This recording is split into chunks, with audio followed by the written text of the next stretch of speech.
Subseção 3ª. Da impugnação, da instrução e da decisão. Artigo 29.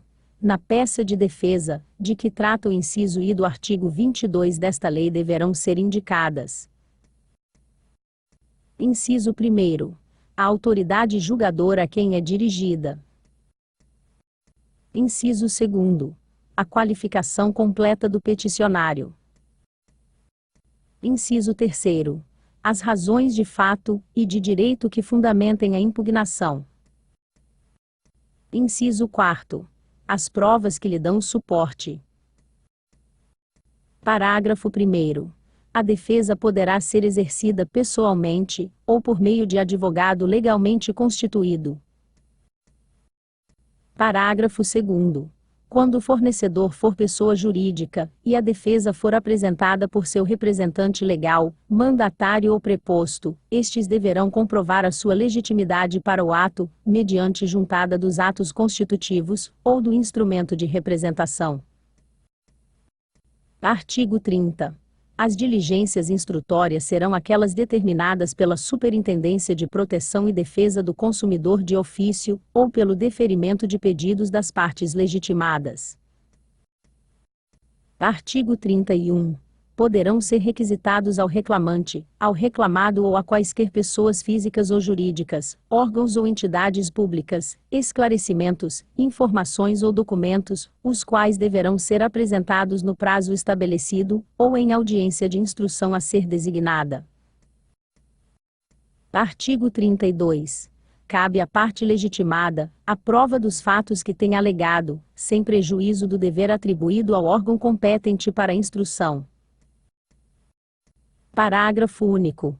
O ônus probatório poderá ser distribuído de modo diverso ao estabelecido no caput do presente artigo, desde que o seja em despacho motivado, e com vistas a atribuí-lo à parte legitimada, que reúna as melhores condições de dele desincumbir-se. Artigo 33.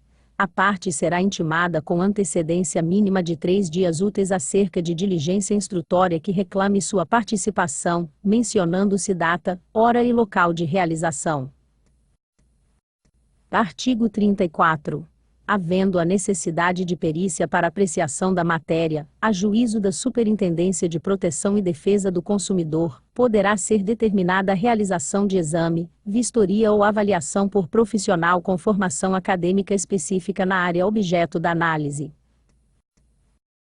Parágrafo 1º.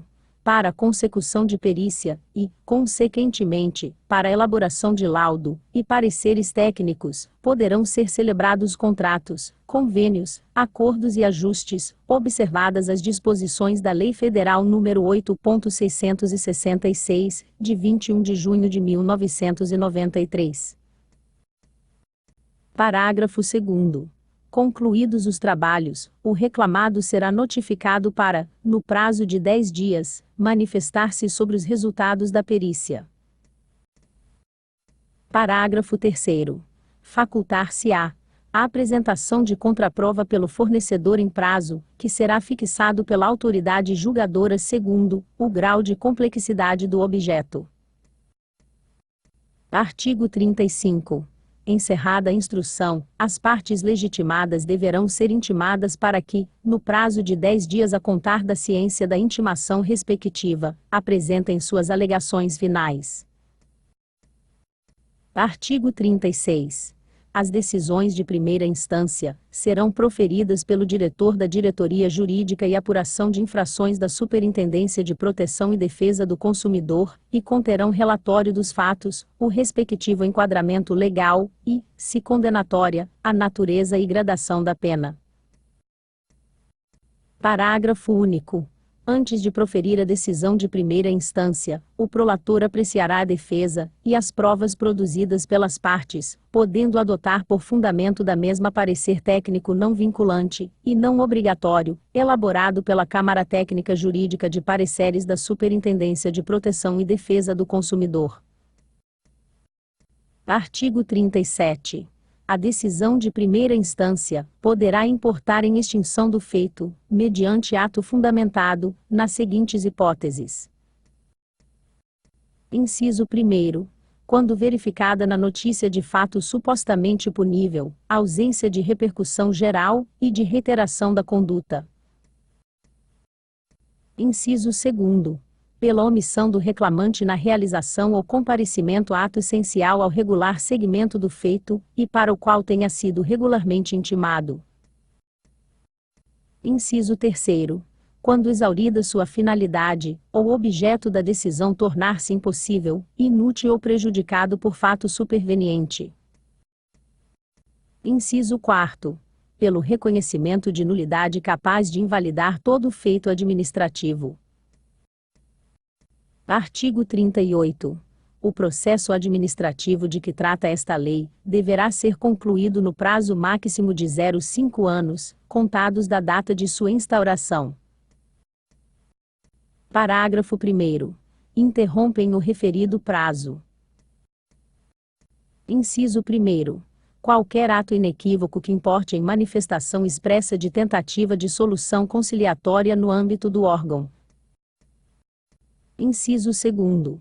A decisão condenatória proferida pela Superintendência de Proteção e Defesa do Consumidor. Parágrafo 2º. O prazo de que trata o caput deste artigo poderá ser suspenso por: Inciso 1º. Pronunciamento judicial consistente na determinação de suspensão do processo administrativo enquanto vigorar a ordem. Inciso 2º. Determinação do diretor da Diretoria Jurídica e Apuração de Infrações, ou do Superintendente de Proteção e Defesa do Consumidor, conforme o caso, tendo em vista a necessidade de realização de diligências. Inciso 3º. Determinação do diretor da Diretoria Jurídica e Apuração de Infrações, ou do Superintendente de Proteção e Defesa do Consumidor, conforme o caso, motivada por constatação de existência de conexão, continência ou de questão prejudicial afeta a matéria versada em ação judicial, ou em feito administrativo instaurado por qualquer outro órgão pertencente ao SNDC, Sistema Nacional de Defesa do Consumidor. Inciso 4º. A interposição de recurso administrativo contra decisão cautelar incidental proferida pelo PROCON. Inciso 5º. A interposição de recurso administrativo contra decisão administrativa condenatória de primeira instância com cominação de multa. Inciso 6º. A celebração de termo de ajustamento de conduta até a data final prevista para o efetivo cumprimento do acordado. Inciso 7º. Determinação do diretor da Diretoria Jurídica e Apuração de Infrações, quando da unificação de feitos, de que trata o artigo 20. Artigo 39. Expirado o prazo versado no artigo 38, a parte poderá dele renunciar de modo expresso ou tácito, desde que tal renúncia não ocasione prejuízo a terceiro. Artigo 40.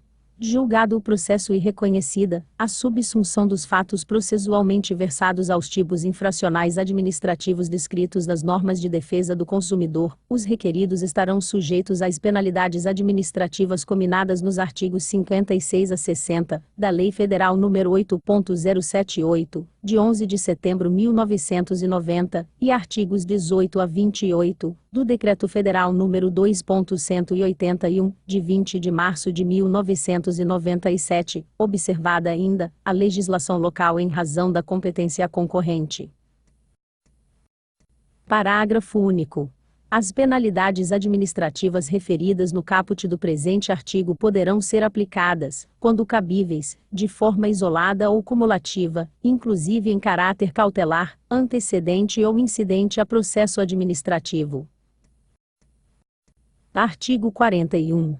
No intuito de fazer cessar a prática ou omissão danosas aos consumidores, o diretor da Diretoria Jurídica e Apuração de Infrações da Superintendência de Proteção e Defesa do Consumidor poderá impor, através de decisão cautelar de caráter antecedente ou incidente, ou ainda, por meio de decisão definitiva em feito administrativo, obrigação de fazer, ou não fazer, mediante fixação de preceito cominatório.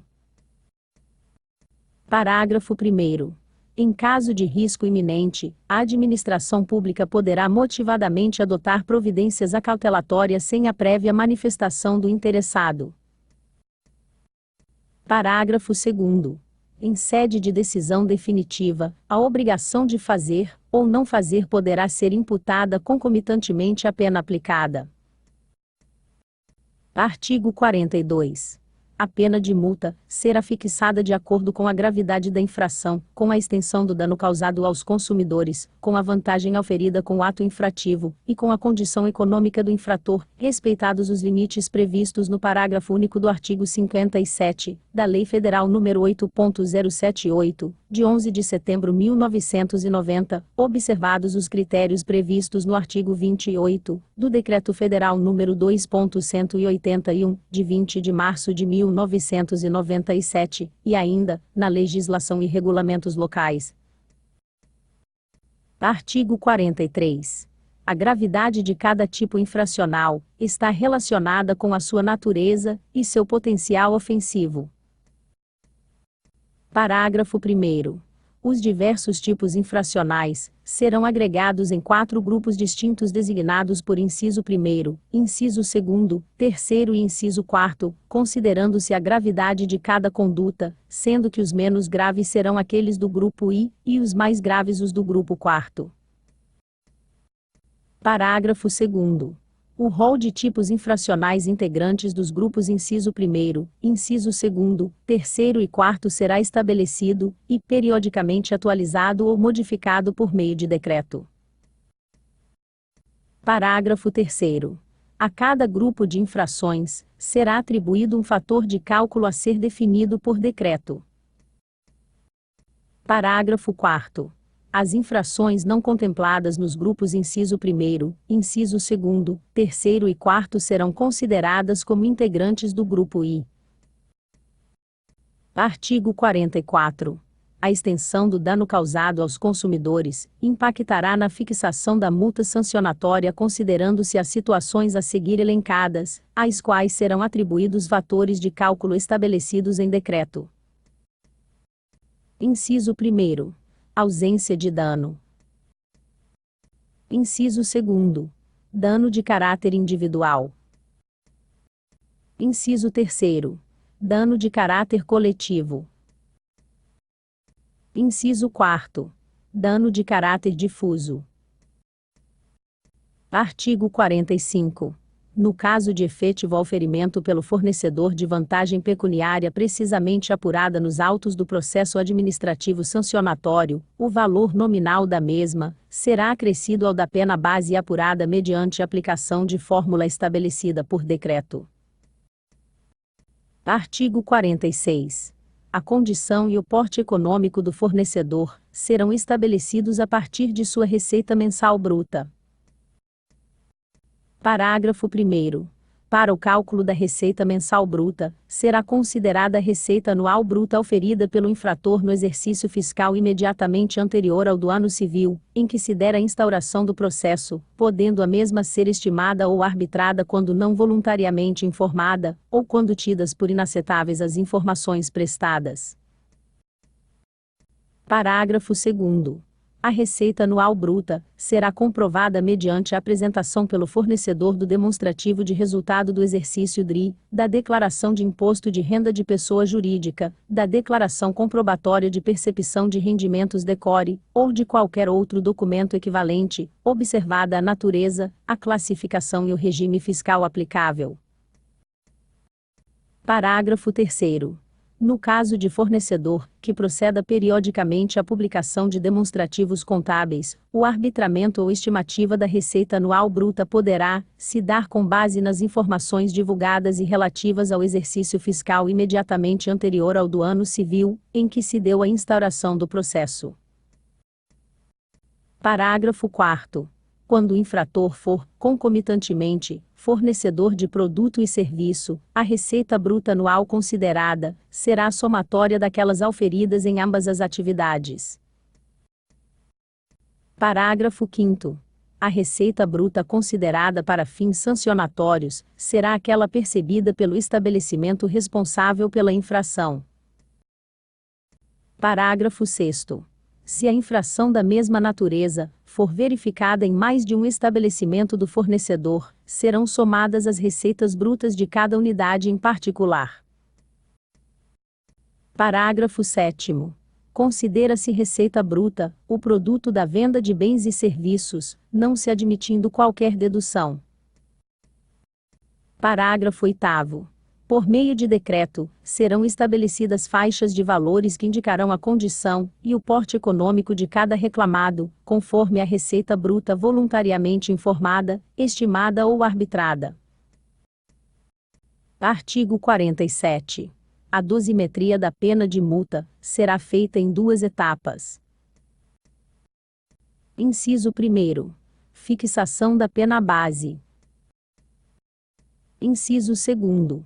Adição e/barra ou subtração dos montantes referentes às circunstâncias agravantes e atenuantes. Parágrafo 1º.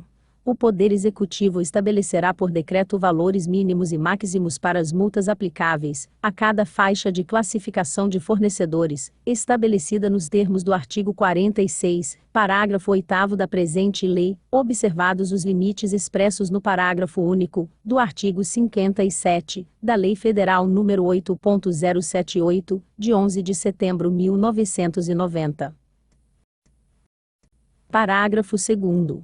A pena base será apurada acrescendo-se a multa mínima estabelecida para a faixa de classificação na qual se enquadra o sancionado, o valor nominal da vantagem efetivamente auferida pelo cometimento da infração, se houver, e a seguir, os valores resultantes da aplicação da fórmula, de que trata o artigo 45, caput, da presente lei, no que concerne aos fatores relativos à gravidade da infração e à extensão do dano causado aos consumidores. Parágrafo 3º. No concurso de práticas infrativas, será apurada a pena base correspondente à infração mais grave acrescida de 1 a 2/3.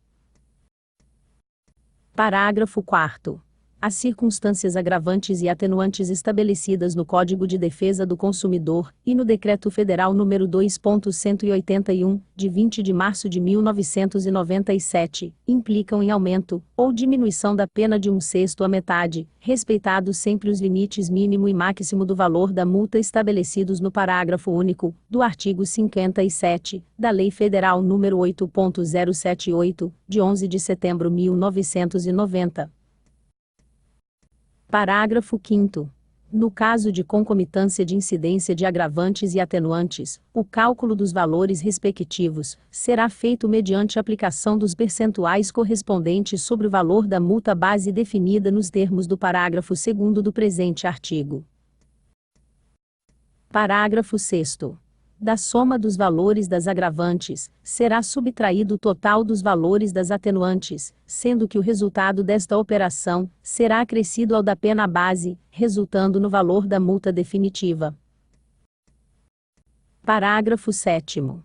O Poder Executivo poderá estabelecer, por meio de decreto, descontos nos valores finais das multas aplicadas em primeira instância, desde que, cumulativamente, o fornecedor expressamente renuncie ao direito de interpor recurso e providencie voluntariamente o pagamento da multa no prazo de 10 dias a contar da intimação da decisão que a fixou. Parágrafo 8º. O Poder Executivo poderá estabelecer, por meio de decreto, descontos nos valores finais das multas aplicadas em primeira instância, desde que o fornecedor alegue e comprove até o proferimento da decisão definitiva que participa ativamente, de forma constante, e sob critérios intuitivamente benéficos ao consumidor, das negociações do Programa de Superendividamento da Superintendência de Proteção e Defesa do Consumidor. Parágrafo 9º. Os descontos de que tratam os parágrafos 7º e 8º do presente artigo não serão cumulativos. Artigo 48. Em nenhuma situação, o valor da multa definitiva poderá ser inferior ou superior aos limites definidos no artigo 57, parágrafo único, do Código de Defesa do Consumidor. Parágrafo único. Em virtude da extinção da unidade fiscal de referência OFIR, sem que outro índice tenha sido estabelecido como substituto pelo legislador, serão consignados na planilha de cálculo os valores de multa mínimo e máximo devidamente corrigidos pela taxa de juros Selic. Artigo 49. Fixada a multa, será o infrator intimado a efetivar o respectivo pagamento no prazo de 10 dias, ou apresentar recurso. Artigo 50. Quando a pena cominada for a de contrapropaganda, o processo poderá ser instruído com indicações técnico-publicitárias, das quais se intimará o autuado, respeitadas, na execução da respectiva decisão, as condições constantes no parágrafo 1º do artigo 60, da Lei Federal nº 8.078, de 11 de setembro de 1990. Artigo 51. Os sancionados deverão ser intimados acerca da imputação de multa em sede de decisões cautelares e terminativas na forma prescrita no artigo 28 desta lei.